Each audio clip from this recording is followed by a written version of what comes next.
감사합니다. 우리 말씀 같이 나누겠습니다. 함께 나눌 말씀은 갈라디아서 6장 6절에서 10절까지의 말씀입니다. 네, 갈라디아서 6장 6절에서 10절까지의 말씀. 네, 저희 한 절씩 교독해서 말씀을 보겠습니다. 6절부터 10절까지 말씀입니다. 가르침을 받는 자는 말씀을 가르치는 자와 모든 좋은 것을 함께하라.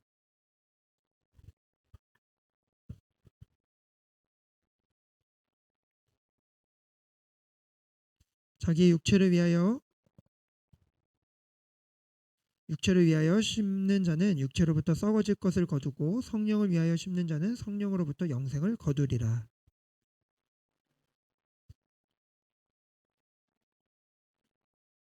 네, 10절 같이 읽겠습니다. 그러므로 우리는 기회 있는 대로 모든 이에게 착한 일을 하되 더욱 믿음의 가정들에게 할지니라. 아멘.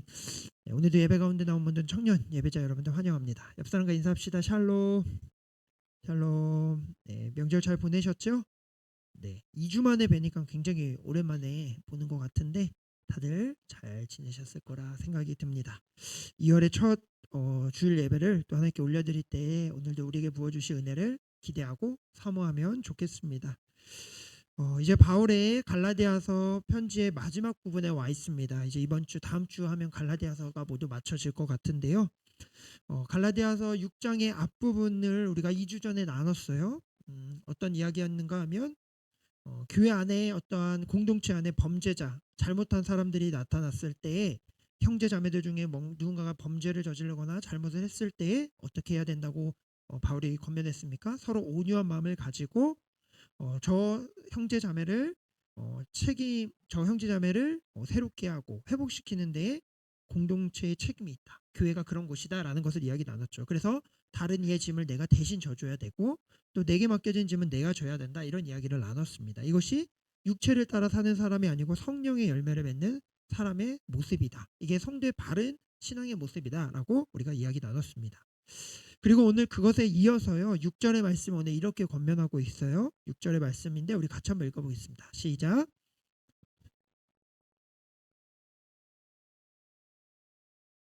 네, 아멘. 네, 앞부분에서 공동체 안에서 어떤 어려움이나 문제가 찾아올 때 그것들을 서로가 함께 짊어지고 감당해야 된다 얘기하고 나서 6절에서 이제는 공동체 안에서 가르침을 받는 자는 가르쳐 주는 자와 함께 모든 것을 좋은 것을 해라 이렇게 이야기합니다. 이전에 바울의 말을 빌린다면 서로의 짐을 져줘야 되는데 말씀을 가르치는 자와 받는 자 관계 속에서 가르치는 자의 짐을 대신 져줘야 한다라는 의미일 수 있겠죠. 여러분 말씀을 가르치는 자의 짐은 무엇일까요? 말씀을 가르치는 자의 짐이 무엇입니까? 대부분의 학자들이 지금 여기서 말하고 있는 좋은 것들 가르치는 자와 좋은 것을 함께 해라라고 했을 때 이것을 재정적인 짐이라고 이해해요. 그렇게 다 학자들이 동의하고 있습니다. 그러니까 가르치는 자가 말씀 연구를 열심히 하고 기도하고 목양의 일에 최선을 다할 수 있도록 재정적인 후원을 해야 된다라는 말이죠. 그러니까 가르치는 자들을 잘 후원해서 그들이 가르치는 일에만 전념할 수 있도록 하는 게 가르치는 자도 유익이고 가르침을 받는 자도 유익이다. 이런 이야기입니다. 이런 이야기를 하는 이유가 있었을 거예요. 갈라디아 교회 안에서요. 이와 같은 문제가 있었을 것이라고 보여집니다. 어쩌면 처음에는 갈라디아 이 교회 공동체가 굉장히 끈끈하게 가르치는 자와 가르침을 받는 자들이 함께 깊은 교제를 나누고 서로 잘 교제했을 거라 생각돼요. 그런데 어느 날부터인가 오늘 갈라디아서의 모든 주제였죠. 거짓 교사들이 그 교회 공동체 안에 들어옵니다. 거짓 복음을 전하기 시작해요. 그러면서 이 바른 복음을 전하는 자의 가르침에 의문이 생기게 됐겠죠. 그러면서 가르치는 자들에게 뭔가 후원하고 선을 베푸는 일 역시도 중단되었을지 모릅니다. 처음에는 감사로 헌신하고 도왔는데 시간이 지나면서 이제는 내용이 이것이 맞는 건가라는 생각도 들 수 있고 때로는 내가 자유롭게 내가 열심히 노력해서 번 이 돈을 날 위해 사용하는 게 뭐 잘못인가? 꼭 내가 이렇게 다른 가르치는 자를 위해서 헌신하고 후원하고 해야 되는 거 꼭 그렇게 해야만 하는가? 날 위해 사용하는 것이 뭐 그렇게 잘못이야? 라는 의문을 가졌을지 몰라요.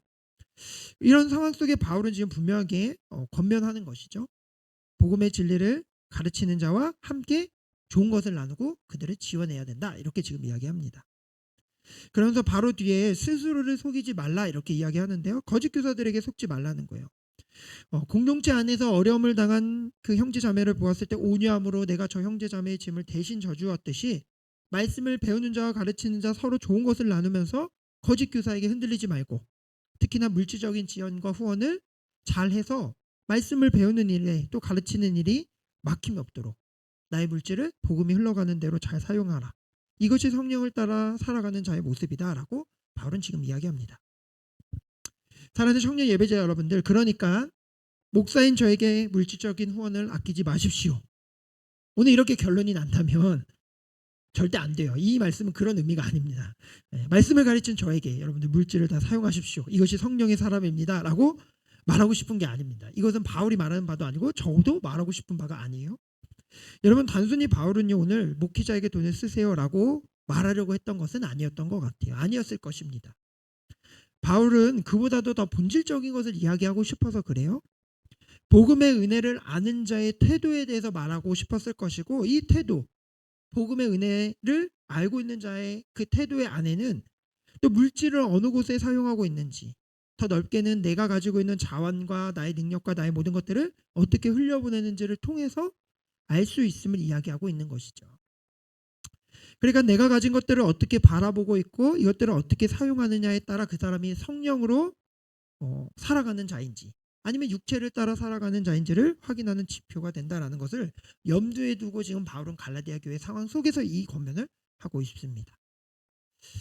바울은 이렇게 해야 되는 것들 해야 된다고 이야기하면서요 하나님이 어떤 분이신지를 얘기해요. 바울의 말처럼 하나님은 업신여김을 받지 아니하시는 분이다. 바울이 이렇게 이야기합니다. 업신여김을 받지 않는다. 달리 말하면, 더 쉽게 말하면요 하나님은 속지 않는다는 거예요. 속으시는 분이 아니시다. 우리가 말씀을 읽고 성경을 알고 있고 예배의 자리에 있고 교회에 머물러 있지만 그 머물러 있고 하고 있는 우리들의 중심에 뭐가 있는지, 우리의 마음이 어떠한지를, 우리가 오늘 이곳을 떠나 월요일부터 또 일상으로 돌아가서 내게 주어진 것을 가지고 열심히 일하고 공부하고 살아가는 모든 상황 속에서 그것을 어떻게 사용하고 어떻게 흘려보내는지를 주님은 분명하게 알고 계신다라는 것입니다. 하나님을 말하고 구원의 체계가 어떻고 구원의 신비가 어떤지를 알고 있지만 내 물질과 내 시간과 내 능력을 내 유익과 내 만족과 내 행복만을 위하여 사용한다면 이 정도는 괜찮지 않나. 내가 벌고 내가 열심히 수고했는데 내 것으로 내가 나를 위해서 한다는 게 뭐 어떤 거야 라고 생각한다든지, 헌금은 어차피 잘하고 있으니까 나머지는 내가 마음껏 잘 사용하면 되겠지라든지, 아니면 더 많이 내가 벌어서 더 열심히 부자가 돼서 선교하고 헌금하면 되지라고 한다면 어쩌면 사람들은 어쩌면 이런 모습들도 괜찮아, 그럴 수 있지, 대단해라고 말할지 모르겠지만 주님은 업신여기지 않는다. 업신여김을 당하지 아니하시는 분이다. 속지 않으시는 분이시다. 주님은 아신다는 거죠. 그렇게 말하고 행동하는 사람들 그 중심에 뭐가 있는지, 정말로 그 사람의 마음과 방향성이 어디에 있는지를 안다라는 것입니다. 그래서 오늘 바울은요 아주 우리가 다 알고 있는 아주 자명한 이 자연의 원리를 이야기해요. 뭐라 말하냐면 심는 대로 거둔다 이렇게 이야기합니다. 그러니까 심는 대로 반드시 거두게 되어 있다. 바울이 이렇게 이야기해요. 여러분, 딸기를 심으면 뭐가 나와요? 딸기가 나오죠. 그렇죠? 참외가 절대 나오지 않습니다. 물론 씨를 심으면 어느 일정 기간 아무런 변화가 없고 그대로인 것 같아 보일지 모르지만 씨앗이 틀리지 않았더라면 언젠가는 반드시 싹이 나고 그 씨에 맞게 열매가 수확되게 되어 있어요. 이것이 자연 농경의 자연 질서이고 순리이자 하나님 반드시 우주적인 순리입니다. 근데 여러분, 문제는요 하나님이 이렇게 창조 질서를 만들어 놨고 이렇게 되는 것이 원리임을 우리가 알면서도 죄로 타락한 하나님 앞에 범죄한 인간은 이 자연스러운 질서를 왜곡하고 망가뜨렸다라는 거예요. 타락한 인간은요 제대로 심지도 않았으면서 거두려 하는 거예요. 제대로 심지도 않았으면서 제대로 된 열매를 얻고 싶어 하는 거예요. 때로는 그래서 스스로를 속이면서 살아가죠. 난 심었어, 분명히 열릴 거야. 제대로 심지도 않았으면서 좋은 것을 바란다는 것입니다. 나의 탐욕과 만족과 인정과 행복을 위해서 심었지만 하나님 안에서 심지 않았기에 결코 얻지 못함에도 불구하고 난 최선을 다하고 있다고 생각하고 착각하는 거예요. 제대로 안 심었으면서 제대로 얻고 싶어하는 이런 타락한 인간의 무지함과 연약함, 이것이 인간 가운데, 우리 가운데 있을 수 있다라는 것입니다. 더 문제는 그리스도인들 가운데에 이러한 방향성, 이러한 모습들이 있다라는 게 문제겠죠. 여러분, 갈라디아서에 정말 중요한 단어가 있다면 한 단어를 뽑으라면 그것은 복음일 것입니다. 복음. 우리가 1장부터 지금까지 계속해서 복음의 내용을 다뤘어요. 복음의 핵심이 무엇입니까, 여러분? 오직 예수 그리스도의 십자가의 은혜로 우리가 구원을 받는다. 이것이 복음의 내용이죠. 그리고 이 복음의 내용은 이 십자가의 구원의 은혜를 아는 자는 그에 따른 삶을 살아가게 된다라는 거예요. 여러분, 은혜는 복음은 은혜죠. 그렇죠? 다 갚을 수 없는 은혜입니다. 너무나 큰 은혜요. 갚을 수 없는, 우리가 받을 수 없는 것을 받은 아주 한량없는 은혜입니다. 근데 너무나 이 소중하고 너무 대단한 것을 우리에게 너무 거저 주셔서 우리는 그럴까 복음을 오해해요. 아무런 자격 없이, 공로 없이, 어떤 것도 없이 구원을 은혜로 받았기 때문에 이제 다 되었다고 생각해요. 오늘 죽어도 나는 천국 갈 거니까. 그죠? 나는 구원 받았으니까 나의 행위는 그렇게 중요하지 않다라고 생각하는 것이에요. 내가 어떤 행동을 하고 어떻게 살아도 구원에는 지장이 없을 것이라고 착각하는 것입니다. 그러나 여러분, 성경은요, 갈라디아서 말씀뿐만 아니라 모든 성경을 다 봐도요, 여러분, 성경이 말하고 있는 구원의 체계는 이런 것이 아니에요. 이것은 구원을 왜곡하는 것입니다. 여러분, 구원 자체는 오직 예수 그리스도를 믿는 믿음으로만 얻는 것이 맞아요. 우리의 행위와 우리의 어떤 자격이 결코 1%, 0.001%도 들어가지 않습니다. 그런데 여러분, 성경은 줄곧 말해요. 하나님을 신앙하고 예수 그리스도의 이 십자가의 은혜, 내가 정말 한량없는 은혜로 구원받았다는 것을 제대로 알고 깨닫고 내 안에 성령님이 내주하시는 인생은 그냥 살아갈 수 없다고 성경은 이야기합니다. 성령님께서 우리를 그렇게 만들어 가시기 때문에 성령이 내주하시는 인생은 삶의 동기와 방향과 모든 것이 바뀌게 되어 있어요. 완전히 다른 인생이 될 수밖에 없습니다. 그런데 그 중요한 방법은요, 이 가운데 중요한 것은 하나님이 우리를 그렇게 구원하셔서 로봇처럼 우리를 이렇게 살도록 조정해 가는 것이 아니라는 거예요. 인격적인 하나님께서는 우리 가운데 성령님을 내주하셔서 성령님을 통하여서 하나님의 마음이 뭔지, 하나님의 방향이 어느 쪽인지, 하나님의 시선이 어디에 있는지, 그렇게 살아가고 싶은 욕망과 어떤 열정과 그렇게 살아가야 할 어떤 모든 것들을 말씀해 주시고 우리를 지도해 주시고 그렇게 살아갈 능력을 주신다는 거예요. 그러니까 이러한 능력을 이미 다 예배하시고 준비하시고 계획하고 계시고 우리는 그 능력을 따라 살아가야 되는 거죠. 네, 살아가야 됩니다. 그래서 복음을 아는 자에게 행함은 구원의 필수 조건은 아니지만 구원받은 자의 삶에 성령을 따라 살아내는, 성령을 따라 살아가는 그런 삶은 반드시 드러나게 되어 있습니다. 그래서 매번 얘기하잖아요. 그죠? 구원을 진짜 아는 자의 삶이 엉망이고 엉터리일 수 없다라는 거예요. 그럼 구원을 제대로 모르는 거예요. 예수 그리스도를 의지하며 살아가는 능력 있는 삶으로 우리는 변화되게 되어 있습니다. 그래서 바울은요, 오늘 이렇게 이야기하죠. 8절의 이야기예요. 8절 우리 같이 한번 읽게요. 시작.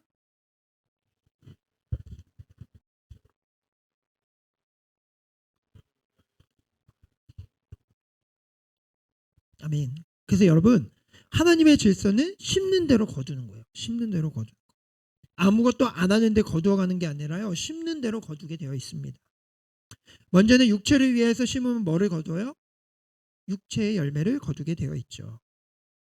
여러분, 육체가 무엇인가 갈라디아서 5장의 말씀에 우리가 같이 살펴봤었어요. 육체라는 것은 인간의 몸만을 말하는 게 아니라고 했죠. 성경에서 말하는 육체는 이미 태어날 때부터 우리에게 떼야 뗄 수 없는 죄된 본성, 그 죄된 본성의 가장 축약은 뭐예요? 자기중심성이에요. 내 중심성이 죄의 본성, 죄의 성질이라 이야기할 수 있습니다. 그러니까 이게 내 중심성으로 내가 주인 되어서 내 인생을 내가 살고 싶어하는 이것이 육체, 죄된 우리의 죄성의 어떤 가장 근원적인 속성이에요. 그래서 육체를 위하여 심는다는 이 이야기는 나의 인생을 나를 위해서 심는 삶을 육체를 위해 심는 삶이라고 말할 수 있겠죠. 그러니까 내 중심으로 나를 위해서 심는 것이 육체를 위해서 심는 것입니다. 내가 주인 되어서 내 삶을 내가 통제하려고 하는 거예요. 내 생각대로, 내 판단대로 내 행복을 위하여서 내 삶은 내가 개척한다. 내 삶의 주인은 나야. 내 행복이 가장 중요해.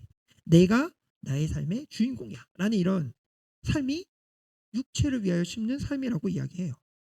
그러니까 여러분, 이 세상과 딱 들어맞죠. 그죠? 이 세상이 원하는 방식이잖아요. 이 세상은 끊임없이 요즘 더더구나 뭐라 말합니까? 너에게 집중해라. 다른 사람 의견 중요치 않다. 너가 어떻게 생각하는지, 너 감정이 어떤지, 너의 마음이 어떤지가 제일 중요하다라고 말하는 이 세상의 구조와 딱 맞죠. 그래서 내 나를 위해서, 나의 유익과 나의 이익과 내 나라와 내 자식을 위하여서, 내 것을 위해서 하라, 이렇게 말하는 세상입니다. 개인주의, 이기주의를 넘어서 과몰입되어 있어요. 나에게 과몰입되어 있는 것이 이 세상이죠. 내 원함과 내 욕심을 위하여서 내가 조금이라도 피해를 보면 분노할 수 있고, 내 어떤 것이 침범받으면은 할 수 있고, 또 내 것을 얻기 위해서 실제로 요즘 전쟁도 일어나고, 그죠? 사람을 죽이는 일이, 총을 겨누는 것이 가능하다는 것을 우리가 보고 있는 세상이잖아요. 그러다 보니 여러분, 이 세상의 자랑은 무엇입니까? 내 소유를 자랑하죠. 내가 얼마큼 갖고 있는지, 내 신분을 자랑합니다. 내가 어느 자리에 있는지, 내 재능을 자랑하죠. 나 이런 것들을 할 수 있고, 내 경험과 지식과 나의 어떠한 물질과, 이것들이 이 세상에서는 우리를 판단하고 우리를 인정해줘요. 어느 정도 갖고, 어느 대학을 나왔고, 어떤 직장에 있고, 얼마나 연봉을 받고, 어떤 집과 차와, 가면 갈수록 더하겠죠. 이것으로 세상은 우리를 판단하고, 이것들이 우리의 마음을 흔들어 놓죠. 그런데 여러분, 주님은 사람을 그렇게 판단하실까요? 주님은 우리를 그렇게 판단하시지 절대 않습니다. 하나님은요, 우리를 바라보실 때 우리가 얼마나 갖고 있는지, 우리가 얼마나 똑똑한지, 얼마나 대단한지, 능력이 있는지, 어디에 자리에 있는지, 뭘 했는지, 얼마나 열정 있는지, 열심히 있는지에 관심이 없으시다고 저는 생각해요. 왜 그래요? 사실은 얼마를 가졌고, 몸값이 얼마고, 지식이 얼마나 있고, 이런 것이 상관없는 것은요, 하나님의 것이잖아요. 전부가 다 하나님의 것인데, 아무리 높아지고, 아무리 재능을 갖고 있고, 아무리 소유가 많더라 하더라도 그것은 하나님께로부터 나온 것이고, 하나님이 주인이신데, 그것들로 평가할 것이 무엇이죠? 하나님이 그것으로 뭐 너는 조금 더 많네? 이 정도? 하나님은 이런 것들을 평가하시지 않습니다. 성경은 줄곧 말해요. 하나님은 줄곧 우리의 무엇을 보신다고 말합니까? 우리의 마음, 중심, 우리의 태도를 본다고 주님은 말씀하십니다. 주님, 우리의 마음을 보는 거예요, 여러분. 오늘도 이 자리에 앉아있는 여러분들의 마음을, 여러분들 일주일간 살아가는 여러분의 삶의 태도와 방향을 주님은 속지 않고 제대로 보고 계십니다. 사람들은 괜찮다고 말할지 몰라도, 스스로 어쩌면 나 자신을 속일지도 몰라도 주님은 속지 않으시죠. 주님은 우리를 제대로 보고 계십니다. 여러분, 하나님은 우리에게 영원한 생명을 주셨어요. 영원한 하나님의 나라를 선물로 주셨습니다. 여러분, 로또 1등을 맞은 사람은요, 지금 당장 차가 없어도, 지금 당장 지갑에 현금이 없어도 걱정과 불안과 두려움이 있을까 없을까요? 없겠죠. 어마어마한 돈이 이제 내게 있는데요, 그죠? 가서 바꾸기만 하면 돼요. 지금 뭐 걸어가는 저 은행까지 가는 길이 힘겹겠습니까? 안 힘들죠, 그죠? 왜요? 이거 이제 로또 바꾸면 이제 뭐 비행기 타고 다녀도 되고 뭐 그렇잖아요, 그죠? 여러분, 천국이 이런 허접한 것과 비교할 수밖에 없는 저희 무죄와 부족함을 느끼지만, 여러분, 하나님의 자녀가 되었다, 하나님의 나라의 백성이 되었다는 것은요, 이미 그것으로 끝이죠, 그죠? 다 가진 것입니다. 잠시 이 땅에 저거 뭐 길어봤자 100년 동안 안 되는 이 세상에 우리 잠시 여행하는 이 시간 속에서 우리는 살아가지만 영원한 하나님의 나라, 영원한 하나님의 천국을 누릴 자들이 바로 우리예요. 이런 우리가 하나님께 뭘로 평가받습니까? 영혼으로부터 흘러나오는 우리에게 주신 것들로, 그 재물, 재능, 능력, 지위, 이것들로 우리가 그것을 어떻게 사용하는지, 그것들로부터 세상처럼 나에게 집중해서 나에게만 몰두하는 인생인지, 아니면 하나님의 나라와 하나님의 영광과 이것들을 주신 목적을 기억하며 나의 이웃을 위하여 흘려보내고 그쪽으로 가고 있는 방향으로 나아가는지, 하나님은 이것을 판단하신다는 거예요. 이것을 보고 계신다는 거예요. 우리가 가지고 있는 것이 중요한 게 아니고 이것으로 어떻게 하는지, 이것으로 나의 능력과 나의 힘을 위해서 쓰는지, 하나님과 이웃을 위하여 사용하고 있는지, 주님은 그 중심을 보신다라는 것입니다. 여러분, 하나님이 우리에게 오늘 주신 이 생명은 하나님이 주신 거죠, 그죠? 우리가 젊어서 사는 것이 아닙니다. 하나님이 주신 생명이에요. 자유예요, 시간이에요, 물질이에요. 이것을 나만을 위해 사용한다면 그것은 썩어질 것을, 거둘 것을 위하여 심는 것입니다. 지금 뭔가 대단해 보이고 나보다 조금 더 앞서 있는 것 같다 보이지만 하나님 앞에서는 전혀 의미 없어요. 음행과 더러운 것과 호색과 우상숭배, 주술, 원수 맺는 것, 분쟁, 시기, 분열, 다툼, 투기, 술 취한, 방탕함, 앞에서 우리가 다뤘던 육체를 따라가는 사람의 삶의 이런 모습들을 거두게 될 뿐입니다. 그래서 육체를 위하여 심지 말고, 오늘 바울은 무엇을 위하여 심으라고 이야기합니까? 성령을 위하여 심어라. 성령을 위하여 심는 자는 성령으로부터 영원한 생명을 거두게 된다. 하나님 앞에 영원히 썩지 않는 의의 면류관을 누릴 것이다. 이렇게 이야기합니다. 오늘 9절 10절 말씀이에요. 같이 함께 읽겠습니다. 9절 10절 시작.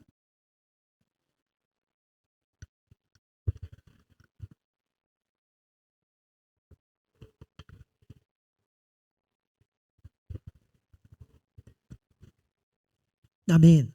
네, 어떻게 해야 됩니까? 선을 행하라 이렇게 이야기합니다. 여러분, 선은요 어떤 거예요? 성경이 말하는 선은 단순히 착한 일, 뭐 봉사활동 이런 것이 아니에요. 하나님께 심는 것이 선행을 행하는 것입니다. 육체를 위하여 나에게 심는 것이 아니라 의롭고 정의로우신 하나님을 위하여 하나님께 심는 것이 선이에요. 내 중심적으로 내가 주인이 되어서 사는 삶이 아니라 성령님을 의지하여 성령님의 인도하심을 따라 하나님의 마음과 하나님의 뜻을 늘 구하며 하나님의 마음으로 살아내는 것이 선을 행하는 것입니다. 성령을 의존하여 심는다는 것은 바로 이런 것이죠. 성령을 심을 때 우리는 사랑, 희락, 화평, 오래 참음, 자비, 양성, 충성, 온유, 절제, 성령의 열매를 맺는 삶을 살아갈 수 있는 것입니다. 그러니까 더 구체적으로 말하면 여러분, 나를 위해서 사는 것이 아니라는 거예요. 하나님 중심으로 내게 맡겨진 그 삶의 자리자리에서 내 주위에 있는 이웃들을 향하여 흘려보내는 삶이 성령을 위하여 심는 삶이라는 거예요. 성령을 따라 심는 삶이라는 것이죠. 왜 그렇습니까?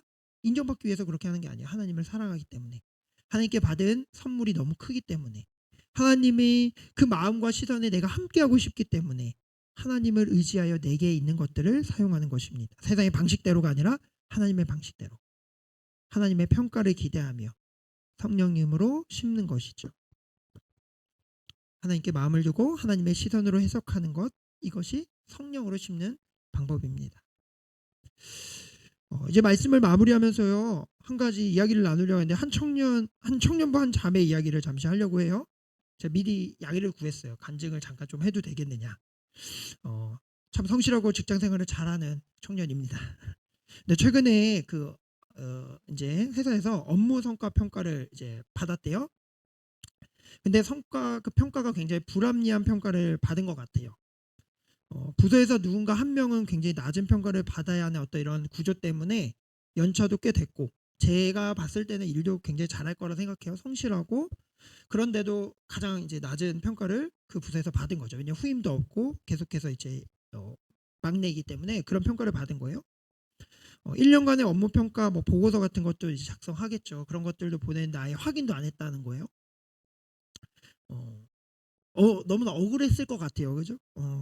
열심히 일한 만큼의 어떤 보상과 대가를 받는 것이 합리적이고 맞는 거잖아요. 그죠? 그러나 그 비합리적인 것을 남들이 당할 때 모르지만 내가 당했을 때 얼마나 분노합니까? 그죠? 얼마나 화가 나겠어요. 그렇죠? 피해자가 된 것 같고 또 인정받지 못하는 것 같고 얼마나 속상하겠어요. 여러분, 나라면 어떻겠습니까? 어떻게 하겠어요? 여러분이라면 어떻게 하겠어요? 저는 나라면 어땠을까 이런 생각을 해봤어요. 뭐 일어나는 분노를 뭐 어떻게든 표현했겠죠. 그죠? 뭐 누구에게 위로의 말을 들어도 위로가 안 될 수도 있고, 아니면 뭐 분노를 입으로 혼자 있는 곳에서 남들한테 할 수 없으니까 욕을 한다든지, 뭐 아니면 세상 사람들이 경우에는 어떻게 하겠습니까? 뭐 술도 마시겠고 여러 가지 위로의 방법들을 찾고 그것들을 토로할 어떤 것들을 찾겠죠. 근데 여러분, 이 청년 자매는요, 그날 예배의 자리로 나아갔다라는 거예요. 그리고 그 예배 가운데서 하나님의 마음을 깨달았다고 이렇게 고백했어요. 예배 가운데 나의 억울함과 내 안에 있는 분노와 답답함에서 벗어나 하나님의 마음을 깨닫고 말씀 안에서 나를 비춰보게 되었다는 것이죠. 그러면서 확인하게 됐대요. 실은 나의 이 분노의 근원은 사람들의 인정과 내 평가 속에서 나의 연봉이나 몸값이 내 기준에 만족스럽지 않다라는 그것 때문에 너무나 큰 낙담의 부분이 있었다라는 것을 확인했다는 것이죠. 그리고 하나님 앞에 회개하면서 다시 자신의 근본적인 그 문제를 주님 앞에 내려놓고 하나님의 마음에 자신의 마음을 맞춰보는 그러한 예배 가운데 그러한 일들을 경험하고 다시 한번 마음을 새롭게 하였다라는 이러한 이야기를 들었습니다. 저는 이제 이 이야기를 듣고 굉장히 감사했어요. 왜냐 이번 주 말씀을 준비하면서 이제 뭐 예화도 이런 같은 것들을 한 주간 계속 생각하는데 이 자매의 모습을 보면서 저는 오늘 말씀에 삶으로 살아내는 모습이 바로 이런 모습이었구나 확신하게 됐습니다. 육체를 위하여 심는 모습이 아니라 이것이 하나님 앞에 성령으로 심는 모습이 바로 이것이구나. 저는 이 자매의 이 모습과 이 방향성이 하나님께 심은 일이라고 확신합니다. 여러분, 우리가 이 땅 가운데 살아가는 삶은요, 다 심는 시간이에요. 주님이 부르시는 그날까지 우리는 열심히 이 땅 가운데서 심을 거예요. 뭘 하든지 간에 그것은 다 심겨지는 거예요. 길어야 100년의 시간이겠죠. 여러분, 이 시간 동안 우리의 모든 삶의 걸음과 선택과 방향은 다 무언가를 심는 일일 것입니다. 그리고 여러분, 마지막 날 주님이 부르실 때, 그때 우리는 주님 앞에 마주해서 판단받게 될 거예요. 우리는 구원을 받았어요. 이미 구원받은 인생입니다. 그러나 주님은 모든 사람들을 심판날 그날 우리 앞에 서서서 우리의 행동과 우리의 모든 삶을 판단하실 거예요. 여러분, 그때 주님은 말씀하시겠죠. 우리가 성령으로 심고 나의 만족과 나의 유익과 행복을 위하여서도 심을 수 있었지만, 하나님의 뜻을 바라보면서 나의 모든 삶의 순간순간마다 하나님의 마음에 비춰봐서 나의 마음을 다시 한번 주님의 마음으로 해석하고 하나님의 뜻 가운데 살아가기 위하여 힘썼던 인생 가운데 살아냈다면, 주님은 그날에 우리에게 말씀하시겠죠. 너 참 잘했다. 너 정말 충성된 종이야. 너가 잘 심었어. 너가 이렇게 열심히 잘 심은 그 심은 대로 너에게 영생을 내가 허락하겠노라. 이미 너에게는 영생을 살아내는 삶이었어 라고 주님이 인정해 주실 거라 생각합니다. 왜 이렇게 더 확신할 수 있느냐? 오늘 주님은 분명히 말씀하세요. 뒷부분에 낙심하지 말지니 포기하지 아니하면 때가 이름에 거두리라. 때가 이름에 반드시 심은 대로 거둘 것이다. 주님은 약속하셨습니다. 사랑하는 청년 예배자 여러분들, 청년의 때가 여러분 얼마나 힘듭니까? 그죠? 나이가 청년이라 힘든 게 아니에요. 모든 인생은 다 힘듭니다. 주님 앞에서 청년이라고 생각해요. 저는 어르신도 청년일 수 있어요. 마음을 어떻게 먹느냐에 따라. 여러분, 우리의 삶 가운데 매일매일 우리는 심지만 이 세상처럼, 이 세상이 말하는 이 기준과 이 구조 속에서 살아가는 인생은 너무나 고달프고 힘들어요. 세상의 구조 자체가 그렇기 때문에 우리는 힘들 수밖에 없어요. 그래서 때로는 정말 여러분, 세상의 말처럼 나를 위해서, 나의 행복과 나의 유익을 위해서, 나의 만족을 위해서 사는 것이 정말 성공하는 것이고 잘 사는 거라고 세상은 말할 거예요. 사람들도 판단하겠죠. 우리의 성공과 인정과 이런 것들로, 우리의 읽어놓은 것들로 세상은 판단하겠죠. 그러나 여러분, 그리스도인들은 다른 삶을 살아가라고 주님은 말씀하십니다. 사람의 판단과 인정과 때로는 내 스스로가 만족하는 인생이 아니라 하나님이 만족하는 인생을 살아내라고 주님 말씀하세요. 이미 그렇게 할 수 있도록 성령님이 우리 가운데 내주하셔서 모든 것을 준비하고 계시고 할 수 있는 능력을 주시겠다고 말씀하십니다.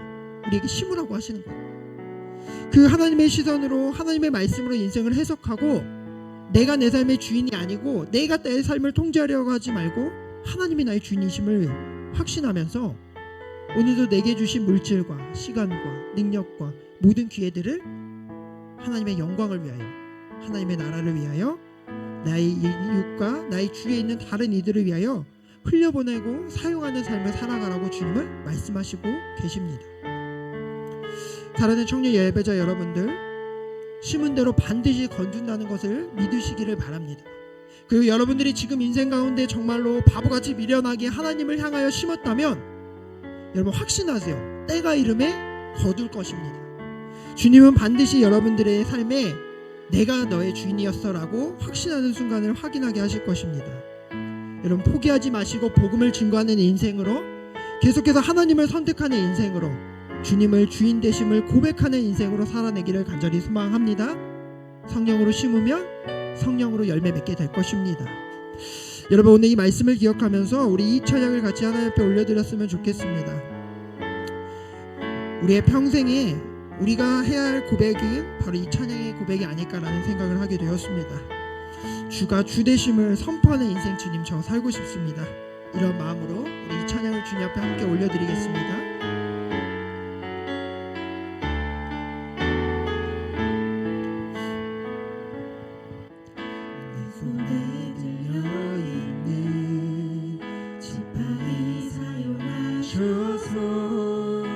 주님만이 주 되심을 나타내소서.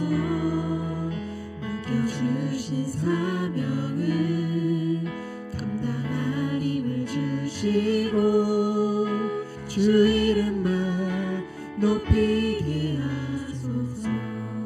완악한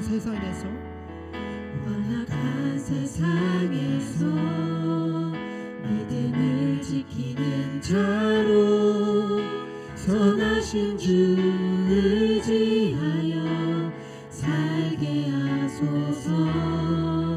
거룩한 백성으로 구별된 주의 자녀로 주 이름만 따르게 하소서.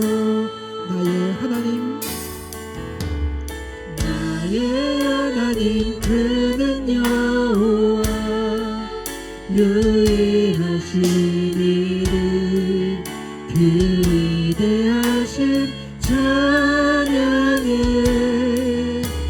세상 속에서 구별된 자로 주가 주 되심을 나 선포하리라. 완악한 세상에서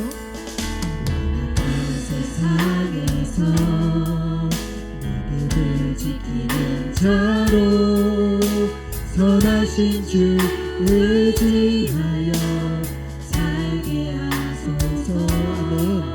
거룩한 백성으로 구별된 주의 자녀로 구별된 주의 자녀로 주 이름만 따르게 하소서. 따르게 하소서. 나의 하나님, 나의 하나님 그는 여호와 유일하신 이름 그 위대하신 찬양해. 세상 속에서 구별된 자로 주가 주 되심을 나 선포하. 우리 믿음으로 선포합시다. 나의 하나님, 나의 하나님 그는 여호와 유일하신 이름 그 위대하신 찬양해. 세상 속에서 구별된 자로 주가 주 되심을 나서. 우리 마지막으로 선포하겠습니다. 나의 하나님, 그는 여호와 나의 하나님 그는 여호와 유일하신 이름 그 위대하신 찬양해. 세상 속에서 구별된 자로 주가 주 되심을 나 선포하리라. 여러분, 우리 이 시간 같이 기도합시다. 사랑하는 청년 예배자 여러분들, 우리는 성령을 의지하여 살아갈 때만 참된 힘을 얻을 수 있습니다. 여러분, 성령을 의존하여 심을 때만 우리는 제대로 거두는 것입니다. 매일 아침 일어나 성령의 능력을 구하고 하나님의 말씀이 내게 가장 필요하다고 고백하며 하루를 여러분 시작하고 있습니까? 삶의 중간중간 성령 하나님을 구하면서 말씀과 기도로 거룩한 시간을 구별하여 드리기를 힘쓰고 있나요? 만나는 사람들에게 선한 말을 전할 수 있도록 기도하며 관계에 힘쓰고 있습니까? 내게 주신 시간과 물질과 능력으로 정말로 다른 이들을 섬기고 사랑하기 위하여 여러분 힘쓰고 계신가요? 아니면 매일 일어났을 때 성령을 구할 시간도 없이 그저 하루도 평범한 하루로 일상을 잘 보냈다면 그것으로 족하고 만족하며 주일 예배, 주일 성수하는 것으로 충분하다고 여러분 여기며 살아가고 있지는 않습니까? 여러분, 하나님은 우리의 마음을 보십니다. 주님은 우리의 많고 적음, 대단하고 뛰어난 능력에 있음이 아니라 우리의 마음이 어디에 있는지를 주님은 보고 계십니다. 그것을 확인하고 그것으로 우리를 판단하세요. 여러분, 이 시간 우리의 말씀을 기억하며 같이 기도하겠습니다. 하나님, 성령을 심는 인생 되게 하여 주옵소서. 하나님, 날마다 성령님을 구하며 이 땅에서 하늘의 것을 구하는 인생 되게 하옵소서. 이 세상에서 구별된 거룩한 백성으로 하나님, 내 인생의 주인이 주님이심을 선포하는 인생 되게 하여 주옵소서. 복음을 가볍게 여기지 않고 복음을 아는 자의 모습으로, 진짜 복음이 뭔지를 아는 자의 인생으로 사람들을 속이고 스스로 나를 속이는 인생이 아니라 하나님 앞에 정직하고 거룩하게 주님 앞에 섰을 때 참 잘하였다, 충성된 나의 딸 아들아 라고 말씀하신 그 하나님을 기억하며 인생을 잘 거두고 잘 심는 인생 될 수 있게 도와달라고 성령님이 의지하며 날마다 살아가게 해달라고 오늘 말씀을 기억하며 같이 기도하며 나아가겠습니다. 함께 기도하겠습니다.